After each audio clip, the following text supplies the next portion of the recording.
자, 인천 쪽 다른 이슈 하나만 더 보도록 하겠습니다. 지난 22일에 인천공항공사에 대한 국정감사가 진행이 됐는데 인천공항에 이제 활주로 예정 부지에 골프장이 하나 지금 운영이 되고 있습니다. 그런데 이 골프장 기존 계약을 연장하지 않고 새로운 사업자와 이제 계약을 하면서 세금을 추가로 428억 원을 더 내야 된다라는 야당 의원의 지적이 나왔습니다. 어떻게 된 일입니까? 네, 지난 22일 인천국제공항공사 국감에서 있었던 내용인데요. 국민의힘 김은혜 의원이 지적한 내용입니다.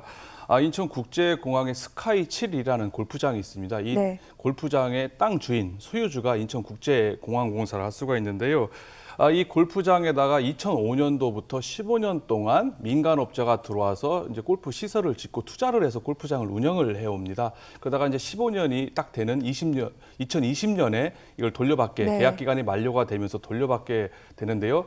인천국제공항공사 입장에서는 기부 체납을 받게 됩니다. 그 기부 체납에 따르는 이제 소유권 뭐 골프하우스로 클럽하우스라든지 다 취득을 하지 않겠습니까? 그거에 대한 법인세, 네. 취득세, 부가세 등 해가지고 무려 428억 원이라는 세금을 묻게 됩니다. 이게 다 국가의 세금, 국민의 세금으로 나가야 되는 상황이라 할 수가 있는데요.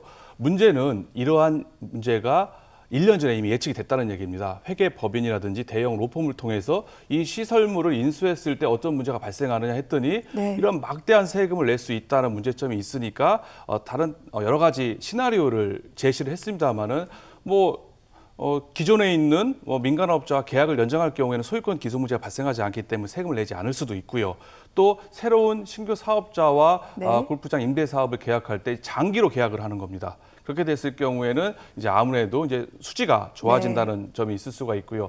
이렇게 해도 만약에 임대 사업에 별로 실익이 없다 하면은 급기야는 일부 골프장을 철거하는 방법까지 여러 가지가 방법이 있었는데 가장 공사에게 불리한 손해를 입는 시나리오 네. 4개 중에서 하나를 선택을 하게 되면서 입찰 과정에서 이거 무슨 비리가 있는 게 아니냐라고 지금 지적을 받았다 볼 수가 있습니다. 네.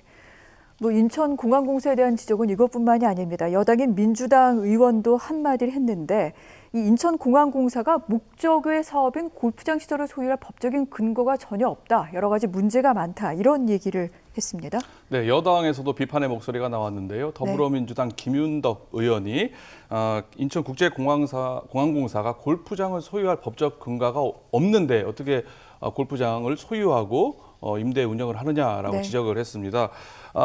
김 의원이 항공법 그리고 공항공사법 그리고 인천국제공항 정관을 이렇게 다 아무리 찾아봐도 인천국제공항공사가 과연 골프장을 왜 운영을 해야 되는지 근거를 찾을 수 없다라고 비판을 한 겁니다. 상식적으로 국제공항공사의 목적 사업이 골프장 소유, 임대 사업은 아니라 볼 수가 있다 할 수가 있는데요. 김 의원은 골프장 입찰 과정에서 각종 문제점 그리고 예타를 생략한다든지 행정 절차에서 무리하게 강행한 잘못이 있다. 앞으로 감사를 통해서 이거에 대한 책임을 분명히 밝히겠다라고 얘기를 했습니다. 공사의 골프장 사업에 대한 각종 논란, 의혹이 지금 여러 가지로 제기가 되고 있고요. 또 골프장 소유, 임대 사업이 공항공사의 목적 사업이 아니라는 점에서 일정 부분 그에 상응하는 조치가 있을 것으로 예상이 되지고요. 만약 골프장 입찰 과정에서 범은 거래, 비리라든지 유착관계가 밝혀나게 된다면 형사처벌도 불가피할 것으로 생각이 됩니다. 그렇군요. 자, 이 인천국제공항공사의 골프장 문제 어떻게 풀어야 될지 그래서 고심이 깊을 수밖에 없는데 기존 사업자 측에서는 권익위원회 곡충 민원을 제기해서 여기서 어떤 안이 나올지가 관심이었습니다만 권익위 사실상 중재가 어렵다 이런 입장을 밝혔습니다. 그러면 소장님, 이 문제 앞으로 어떻게 풀어야 됩니까? 결국 소송으로 갈 수밖에 없다. 소송으로 끝날 수밖에 없다 생각이 됩니다. 소송 전에 행정부의 권리 구제 절차가 권익위원회 중재 절차 아니겠습니까? 하지만 인천국제공항공사와 스카이 7이 간에 이미 지금 법적 공방, 소송이 붙은 상태이기 때문에 행정부의 권익위원회 중재 결정은 더 이상 의미가 없다라고 볼 수가 있을 것 같고요. 권익위원회에서는 협약상의 판정위원회에서 중재 절차를 어느 정도 좀 원만한 해결 방안을 만들었으면 좋겠다라고 검토 요청을 했습니다만은 지금 협약상의 판정위원회거든요. 이 서로 간에 지금 법정 공방까지 붙어 있는데 기존 협약, 계약에 의한 판정위원회를 만들어서 이 문제를 원만한 해결을 기대한다? 기대 가능성, 현실 가능성 떨어진다 볼 수가 있을 것 같습니다. 결국 소송을 통해서 첨예하게 이해관계에 대한 다툼이 있을 거로 예상이 되고요. 결국 이제 민간 투자 방식인 BOT 이 방식이다 할 경우에는 이제 시설물에 대한 소유권을 네.